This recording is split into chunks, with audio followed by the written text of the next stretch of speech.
Hai teman-teman, Assalamualaikum warahmatullahi wabarakatuh. Senang banget bisa membersamai teman-teman untuk beberapa minggu ke depan. Untuk saat ini, materi pertama yang akan kita pelajari yaitu terkait dengan tekanan hidrostatis gitu ya. Nah, sebenarnya apa sih itu fluida? Jadi, fluida itu adalah suatu zat yang dapat mengalir dan mampu memberi hambatan pada saat ditekan, seperti misalkan pada air gitu ya, pada zat air. Jadi, ketika ditekan, sebenarnya air itu memberikan suatu hambatan gitu sehingga tidak sepenuhnya bisa untuk kita hancurkan gitu. Nah, lalu zat cair ini juga memiliki sifat yang berbeda dengan zat padat atau dengan benda tegar.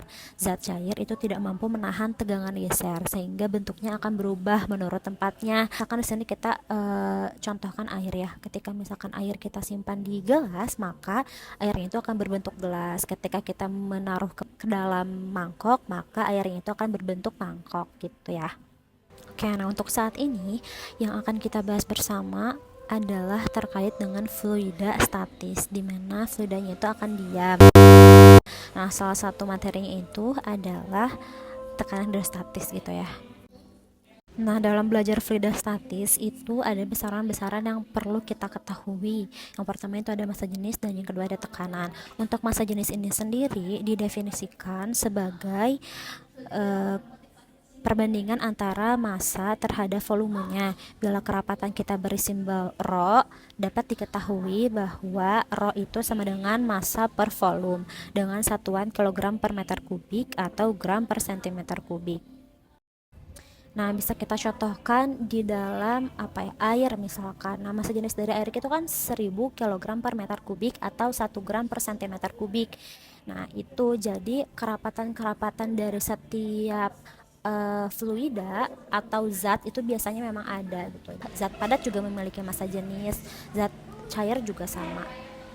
Nah, yang kedua itu ada tekanan. Tekanan itu gaya normal atau tegak lurus yang bekerja pada suatu bidang yang dibagi dengan luas bidang tersebut. Nah, untuk lebih jelasnya, teman-teman tolong perhatikan ada dua gambar di bawah ini. Nah, ini tuh ketika misalkan musim hujan atau teman-teman mau konser nih misalkan. Nah, sebenarnya mana nih yang lebih enak untuk teman-teman gunakan? Apakah menggunakan sneaker? Apakah menggunakan heels? Jawabannya adalah menggunakan sneakers atau sepatu yang memang bawahnya itu tidak runcing. Mengapa demikian? Karena biasanya kalau misalnya kita pakai heels itu pegel gitu ya teman-teman. Kalau kita pakai sneakers atau yang memang luas permukaannya itu lebih besar, itu biasanya kita tidak terlalu pegel gitu ya. Nah, mengapa hal ini tuh bisa terjadi? Ini juga termasuk ke dalam pengaplikasian tekanan dalam kehidupan sehari-hari yang biasanya memang teman-teman temui atau jumpai gitu ya. Nah, teman-teman tahu gak sih ternyata jawabannya adalah karena rumus dari tekanan itu sendiri kan adalah F per A ya, dimana gaya itu dibagi dengan luas penampang. Nah, maka dari itu ternyata P atau tekanan itu berbanding lurus dengan apa? Dengan F atau gaya. Jadi ketika kita memberikan gaya yang besar pada suatu hal gitu ya. Kalau di sini kita memberikan gaya pada sepatu, pada sneakers, pada heels, maka dari itu P yang terbentuk juga besar. Nah, ketika kita memberikan gaya yang lebih kecil itu biasanya P-nya juga kecil gitu ya teman. Nah, ketika tadi P itu berbanding lurus dengan F, ternyata P itu berbanding terbalik dengan A. Mengapa demikian? Karena ketika A-nya itu lebih kecil atau luas panampang itu lebih kecil, bisa kita contohkan di sini ada heels ya. Heels itu kan luas panampang itu di bawahnya itu lebih kecil dibandingkan dengan sneakers. Nah, maka hal tersebut menunjukkan bahwa kita tuh ternyata lebih pegel gitu ya, lebih pegel, lebih capek menggunakan heels di konser tadi karena ternyata tekanan yang diberikan oleh badan kita juga itu besar gitu ya teman-teman. Nah, berbeda dengan sneakers. Kalau sneakers kan luas penampang itu lebih besar, maka dari itu P-nya lebih kecil gitu ya. Nah, teman-teman jangan lupa juga untuk tekanan itu satuannya adalah Newton per meter kuadrat atau 1 PA. PA itu apa? PA itu Pascal gitu ya. Nah teman-teman kita misalnya kita anggap untuk zat cair itu terdiri atas beberapa lapisan seperti gambar yang paling kiri ini nih. Nah, lapisan bawah itu ditekan oleh lapisan-lapisan di atasnya sehingga mendapatkan tekanan yang lebih besar dibandingkan lapisan yang atas.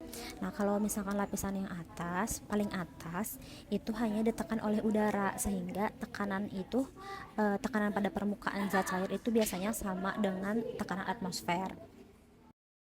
Nah, kita move ke gambar yang selanjutnya. Untuk gambar di sini itu ada kubus ternyata yang dimasukkan ke dalam air dan melayang. Nah, ternyata fluida itu memberikan gaya ke kubus melalui segala arah yang menyebabkan kubus itu diam. Nah, peristiwa pemberian gaya ini tuh disebut dengan tekanan hidrostatis. Mengapa demikian? Karena ketika kita memberikan gaya, bukan kita sih, ketika fluida memberikan gaya, itu juga di sana tercipta sebuah tekanan yang diberikan oleh fluida tersebut. Gitu. Jadi fluida memberikan tekanan sekaligus gaya. Nah, untuk studi kasus yang pertama itu kita misalkan ya Panjat Pinang. Pada peristiwa Panjat Pinang ini, coba teman-teman identifikasi mana sih orang yang paling mendapatkan tekanan yang paling besar. Tentu yang di bawah kan ya. Karena apa? Karena untuk orang yang di bawah itu menampung tekanan-tekanan yang ada di atasnya gitu. Nah, sama halnya dengan tadi kita mengumpamakan bahwa tekanan paling dasar itu adalah tekanan yang paling besar karena apa? Karena menampung banyak tekanan-tekanan yang ada di atasnya. Nah, coba teman-teman identifikasi pada dua gambar yang selanjutnya. Untuk gambar yang pertama itu juga kan ada bendungan ya. Lalu yang kedua itu ada kapal selam. Nah, ternyata kapal selam dan bendungan ini juga pembuatannya itu melihat dari tekanan hidrostatis yang diberikan oleh suatu fluida. Di sini ada air laut gitu ya, sama air di danau biasanya. Tekanan yang berada di bawah itu selalu lebih besar dibandingkan yang atasnya. Maka dari itu untuk bangunan, untuk pembuatan dari bendungan ini juga bisa teman-teman lihat ya, ini tuh kan lebih besar ke bawah ya, maka dari itu harapannya jadi bendungan-bendungan tersebut itu tidak akan mudah bocor dikarenakan ketika bangunannya itu dibangun lebih besar ke bawah jadi semakin lebih kuat. Nah, lalu untuk kapal selam, kenapa sih sebenarnya kapal selam itu diciptakan? Nah, kapal selam itu diciptakan untuk menjangkau tekanan-tekanan yang tidak bisa dijangkau oleh tubuh manusia langsung gitu ya. Jadi karena memang semakin besar, semakin dalam itu tekanan hidrosisnya semakin besar, maka dari itu diciptakanlah kapal selam itu bisa. Nah, teman-teman, selanjutnya nih ya, yang paling inti dari semuanya itu biasanya adalah rumus, karena kan fisika itu identik dengan rumus ya. Ini ada penurunan rumus tekanan hidrostatis. Nah, kita contohkan nih misalnya ya, ada sebuah benda yang dimasukkan ke dalam fluida berbentuk balok, dimana volumenya itu kan adalah H dikali P dikali L atau panjang kali lebar kali tinggi gitu ya biasanya. Nah, yang pertama kita harus mengetahui dulu nih, waktu tadi itu kita tahu bahwa rumus dari massa jenis itu apa? Rumus dari massa jenis itu adalah M per V atau massa dikali volume. Nah, kalau misalkan ternyata sekarang kita itu mau mencari massa, massanya itu adalah rho dikali dengan V ya. Nah, kalau di sini, studi kasus di sini, di balok ini, volumenya itu adalah apa? Adalah panjang kali lebar kali tinggi ya. Berarti rho panjang kali lebar kali tinggi, PLH gini ya. Nah, selanjutnya adalah gaya berat. Berat dari zat cair itu sendiri di dalam balok berarti F sama dengan apa? Gaya berat itu kan M kali G ya, massa dikali dengan gravitasi. Kita udah tahu nih tadi massanya itu apa? Massanya itu rho dikali panjang kali lebar kali tinggi, di sini dikali dengan gravitasi. Nah, selanjutnya di dalam air itu kan tadi kita sudah ketahui bersama bahwasannya ada tekanan ya, tekanan hidrostatis namanya yang ada di dalam air itu atau di dalam fluida. Maka P itu apa rumusnya? pH itu rumusnya F per A, Bu. Nah, F-nya itu apa? F-nya itu yang ini, teman-teman. Rho kali PLH dikali dengan G. Untuk luas penampangnya itu apa? Untuk luas penampang atau alas ya. Alasnya itu apa? Alasnya itu berarti yang ini, yang P dikali dengan apa? L. P dikali dengan L. Nah, maka dari itu PL juga ada di atas ya. Kita coret menyisakan apa? Menyisakan rho dikali dengan H dikali dengan G, atau yang lebih umumnya biasanya PH sama dengan rho kali G dikali dengan H. Rho-nya itu apa? Rho-nya itu massa jenis, G-nya itu gravitasi, dan H-nya itu adalah ketinggian atau kedalaman gitu ya. Untuk teman-teman harus ingat juga bahwa untuk rho itu kilogram per meter kubik atau gram per sentimeter kubik gitu ya teman-teman. Untuk G-nya itu sinilah, G sama dengan meter per second kuadrat. G itu apa? G itu kan percepatan gravitasi ya. Percepatan gravitasi itu kali meter per second kuadrat. Nah, untuk H-nya itu satuannya adalah meter gitu ya teman-teman.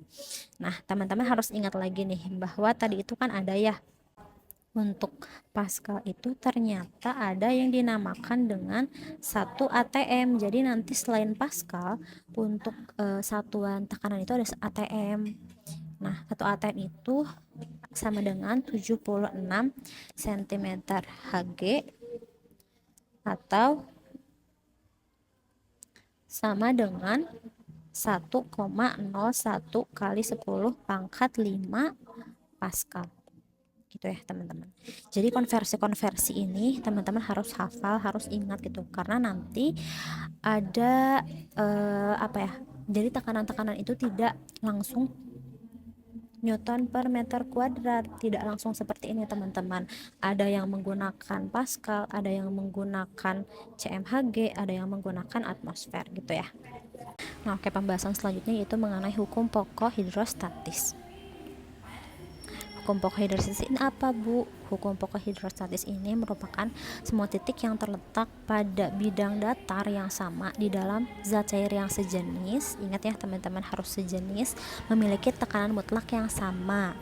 Itu dinamakan dengan hukum pokok hidrostatis. Nah, contohnya bagaimana? Contohnya misalkan seperti ini. Nah, pada titik A, ini B, ini C, dan di sini D, itu tekanannya itu sama, tekanan mutlaknya juga sama yang ada di sini ya. Ini tuh sama. Mengapa demikian? Karena zat cairnya juga satu jenis gitu. Contohnya misal di sini ada 3 bentuk bejana yang berbeda. Yang pertama dan yang kedua itu bejananya sama persegi panjang, hanya saja beda dari ruang besar dan kecil ruangnya gitu. Kalau yang B itu kan lebih kecil gitu ya. Nah, untuk yang C itu seperti trapesium. Itu ada yang disebut dengan paradoks hidrolik atau tekanan hidrostatik itu tidak bergantung pada bentuk bejana, tetapi hanya tergantung pada kedalaman, disebut dengan paradoks hidrolik gitu ya. Mengapa demikian? Karena teman-teman harus ingat juga di sini untuk rumus gitu ya. Rumus tekanan itu ada P0 sama dengan rho Hg atau rho GH. Yang tadi ya, ini tekanan hidrostatis. Nah, untuk ini adalah apa? Ini adalah P0. P0 itu adalah tekanan mutlak gitu ya teman-teman. Biasanya besarnya itu 1 atm atau 1 atmosfer atau 76 cmhg atau 1,01 dikali 10 pangkat 5 Pascal. Nah, ini ya teman-teman. Nah, ternyata pada kedalaman yang sama, misalkan di sini 2 meter, di sini 2 meter, di sini 2 meter, dan zat cairnya juga harus sama. Kalau yang A itu misalkan air, yang ini juga air, yang ini juga harus air. Kalau yang A itu minyak, maka yang B juga harus minyak, yang C juga harus minyak. Di dalam kedalaman yang sama itu ternyata ternyata tekanannya itu sama besar gitu ya teman-teman. Jadi tadi tidak bergantung kepada bentuk bejana. Kan kalau misalkan teman-teman lihat ya di sini, secara akal kita lah ya, akal biasa itu melihat bahwa untuk bejana yang paling sempit itu biasanya lebih sesak gitu ya, sehingga tekanannya itu akan lebih besar. Tetapi ternyata tidak demikian teman-teman, karena bentuk bejana itu ternyata tidak mempengaruhi besar tekanan gitu. Nah, maka dari itu tadi kan kita bilang ya, untuk tekanan yang ada di sini itu sama besarnya.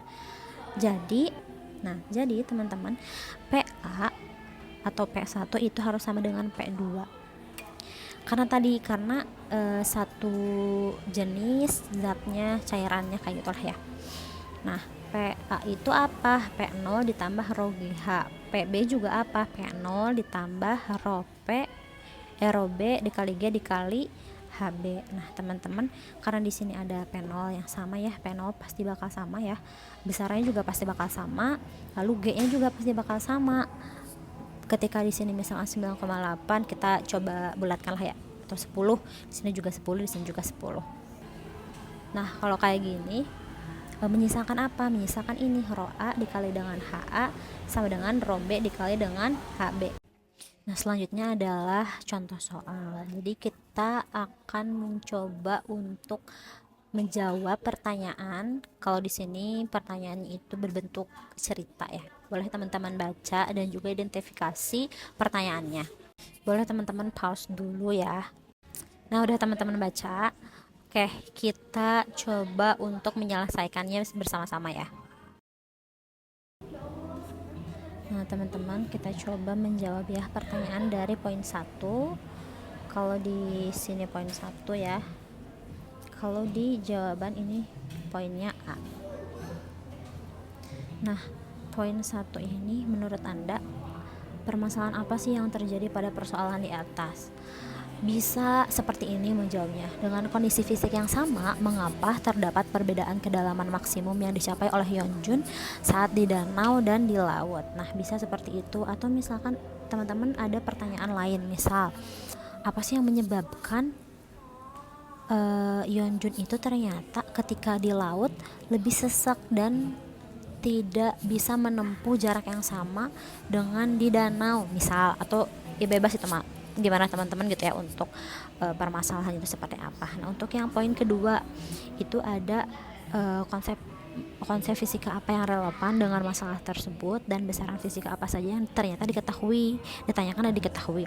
Yang pertama itu misalkan jawabannya adalah konsep fisika yang relevan dengan persoalan ini adalah tekanan hidrostatis, karena membahas tentang tekanan dalam suatu fluida, di mana fluidanya itu adalah air laut dan juga air di danau, misalnya seperti itu ya teman-teman, itu juga bisa.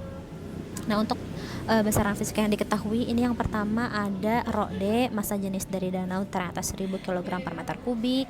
Ada rho L atau massa jenis air laut ada 1030 kg per meter kubik. Lalu ada percepatan gravitasi 9,8 meter per second kuadrat. Ada kedalaman air laut air danau yang memang ditempuh oleh Yeonjun sebesar 14,2 meter.